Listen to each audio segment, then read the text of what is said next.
Haven't talked about a Sinbad movie in a while.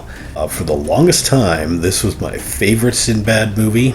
But does it hold up as my favorite Sinbad movie still? Well, I had to travel like 600 kilometers away to a different city to actually find this on VHS. Yeah, I know I could watch it on streaming and whatever. This is The Golden Voyage of Sinbad.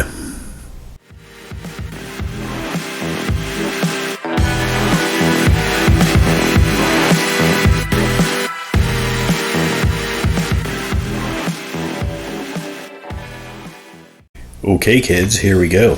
The Golden Voyage of Sinbad.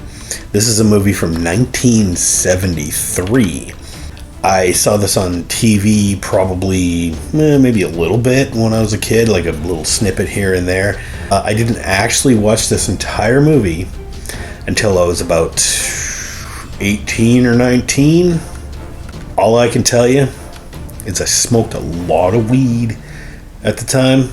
I mean, not that I don't now, but I watched this movie and it blew me away. And I'm going to tell you why. First of all, The Golden Voyage of Sinbad, 1973, is a movie brought to you by Ray Harryhausen. I mean, I'm not kidding. He was like executive producer on this movie and also co-wrote the screenplay, I believe. It only makes sense. I mean, this is the guy doing all the monsters and making all the special effects to make this fantasy movie more fantastic. As fantastic as Ray Harryhausen could make. So it only makes sense that he'd write the story around, all his set-piece monsters that he wants to use in this movie. Sometimes you gotta put the special effects guy in charge. When your movie is driven by special effects, you should probably give him some say. Of course, this is a live-action movie, so there are, of course, live actors in it. Sinbad himself is played by a guy named John Philip Law. And my apologies to this actor, but I don't know you from anything else. I mean, I've probably seen you in a bunch of stuff, but it's 1973, dude. I wasn't that current with the movies when I was 2. John Philip Law, I think out of the 3 Sinbad Harryhausen movies that I'm familiar with, I think is the best Sinbad out of those 3. I mean, the first guy was, what the hell was his name? Kerwin Matthews? Did I get that right? And then the guy in Sinbad and the Eye of the Tiger was Patrick Wayne, son of, I was going to say Bruce Wayne, but son of John Wayne. Now that I think about it, is that a coincidence that John Wayne shares the same last name as Batman? Anyway, John Philip Law, I think, plays the role of Sinbad the best out of these 3 actors. He actually seems Arabic. Maybe it's because of the, kind of fake, appropriated, shall we say, accent that he uses in the movie. As Sinbad, this guy is great. I think so. I think he gives a commanding, convincing performance as Sinbad the Sailor. He's a guy who's seen a lot of shit. He's been out there sailing the 7 seas and fighting monsters. And as your female lead in this movie is Caroline Munro. Gorgeous actress. From the early 70s, you may remember her from such hit films as At the Earth's Core, Star Crash, a whole bunch of great stuff. Anyway, I love this woman. I think she's gorgeous, and I think she gives a convincing, cool performance every time. In this one, she's pretty much the damsel in distress. As a matter of fact, she's like a slave that Sinbad frees, and she's basically the object of a sacrifice at one point. Yeah, she doesn't have a lot of depth to her character, but she's cool. I mean, look at her. She's gotta be cool, right? Most notable to me of the actors that are in this movie is Tom Baker. Tom Baker, you may know as, I think, the 3rd Doctor. Have I got that right? Not a Doctor Who fan. I don't really know. Anyway, the guy with the long scarf. Or I guess they all had long scarves. Who the fuck knows? Anyway, Tom Baker. You know him as Doctor Who. He plays the villain in this movie. He plays Prince Kura, who's like an evil sorcerer that is basically Sinbad's rival antagonist in this movie. Anyway, he's great. I can't tell you much about his Doctor Who stuff because I don't really like Doctor Who and I don't care. Then we get as kind of a secondary lead, sort of a supporting actor, a guy named Douglas Wilmer as the Grand Vizier of the land of Marabia. I guess he's disfigured, so he wears this like a golden mask for the entire movie, which is really cool, and it actually comes off really cool. Then they make him take his mask off at one time, and his face is all fucked up, and I don't know, in 1973 it looked pretty cool. And then one also very notable actor that's in this movie is Robert Shaw. Now, I don't really know Robert Shaw other than like the old drunk sea captain in Jaws, which came a couple of years after this. But in this movie, he plays like this weird like goat horn devil looking guy with crazy speech pattern, and he's like a floating head. He's the oracle of all knowledge that Sinbad and his cohorts must consult in order to fulfill their quest. And let me just say, he's epic as fuck in this. It's like they're talking to Satan himself, is the way that it looks. But he's actually not evil, he's just the oracle. Well, he's fucking scary though. Maybe not quite as creepy as he is in Jaws later. Anyway, those are the actors. Let's get those out of the way, because what we really came to a Sinbad movie for is them monsters. Them stop motion monsters, right? Now, I'm going to say up front, the Golden Voyage of Sinbad, out of the three what I consider movies to be in the Sinbad trilogy, the Golden Voyage kind of has not the best monsters. Yet, I still find it to be one of my favorite, or my actual favorite, of those three films. The monsters that you do get in here are, you get like a little like a little dragon man, a little winged imp, sprite, whatever, little evil little demon guy, the homunculus, which is created by Prince Kura to spy on his enemies and to gather knowledge and information about Sinbad's quest.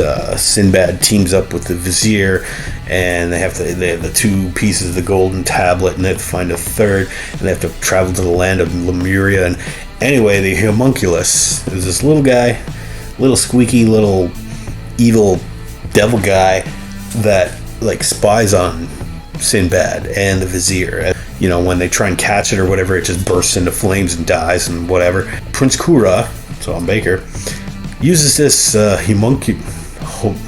homunculus several times in this movie. Prince Kura uses his evil magic to animate the figurehead on Sinbad's ship, which steals the nautical charts from Sinbad's locker or whatever, and then fights off the crew and then plunges itself into the ocean. And I really like the sound effects in that part. I mean, because it's supposed to be this like animated piece of wood, and it makes this like creaking, like kind of like, you know, the creaking of the boards of a ship as it's traveling, because it's like wet and it's like, I don't know, it was really cool. I liked it. Then you get like what I think is the best monster in this entire movie is when they get to the land of Lemuria. Anyway, it's supposed to be like Atlantis or whatever. It's this lost continent that was rumored to have sank beneath the waves, but lo and behold, Sinbad finds it with the help of his magical chart and his magical tablet that shows the... Watch the movie, it's actually really cool. Anyway, they get to the island, lost continent. Prince Kura manages to animate the statue of Kali, which is a Hindu god, of course. They mix and match, and they take from whatever culture and whatever religion they want to, I guess. It's a sign of great fantasy. Anyway, he throws this like vial of like reanimation liquid, a la Herbert West or whatever, throws this vial, it hits the statue of Kali and brings it to life, and Kali's got the 6 arms, basically a sword in each arm, and he makes it dance first, which actually looks really cool, and is like an extended scene, and I kind of actually really dig it. It looks pretty cool. And then he makes Kali fight Sinbad and his crew. Probably one of the best Harryhausen special effects sequences in my mind. One of the best done. I mean, for 1973, you could swear that, these guys actually are fighting this statue, and the statue got 6 swords in its hands. It's like General Grievous plus 2. And they managed to knock it over, falls off a cliff or something, and then it busts open, and they find the 3rd golden tablet, which all fits together in a circle or whatever. Basically, they have to assemble the 3 pieces of this golden tablet, bring it to this magical fountain, and they'll gain youth, and a shield of darkness, and a crown of untold riches. That's the prize that Sinbad and the Vizier are after, and also Prince Kura is after. So they get near this like fountain where they have to put the 3 tablets or whatever. They encounter this like Cyclops Centaur Neanderthal guy. I mean, he's pretty cool and he's pretty threatening, and he manages to capture Caroline Munro. What was her name anyway? Oh, her name is Margiana. Anyway, the Centaur Cyclops guy captures her, takes her away. Sinbad has to go down there and rescue her, and they have to fight the guy. But then at the very end, also at this fountain of youth or whatever, the fountain of ultimate power and shit, the Cyclops Centaur guy has to not only fight off Sinbad and his crew, but he's also got to fight off a griffin, which is like, I guess, kind of your like final special effect in here. The griffin looks pretty cool. I think it's a cool monster. Doesn't get a lot of screen time. The centaur guy gets a lot more. But hey, I don't know, man. This all comes off pretty neat. I'm gonna say, even though the monsters aren't quite as good as, say, in like the 7th Voyage of Sinbad, where you get the dragon and you get that Cyclops guy with the hooves and the shit, and then you get the like skeleton guy that has to fight Sinbad, or even Jason and the Argonauts, where you get like 15 skeletons have to fight all those guys, or even Sinbad in the Eye of the Tiger with that fucking walrus. That shit is cool as fuck.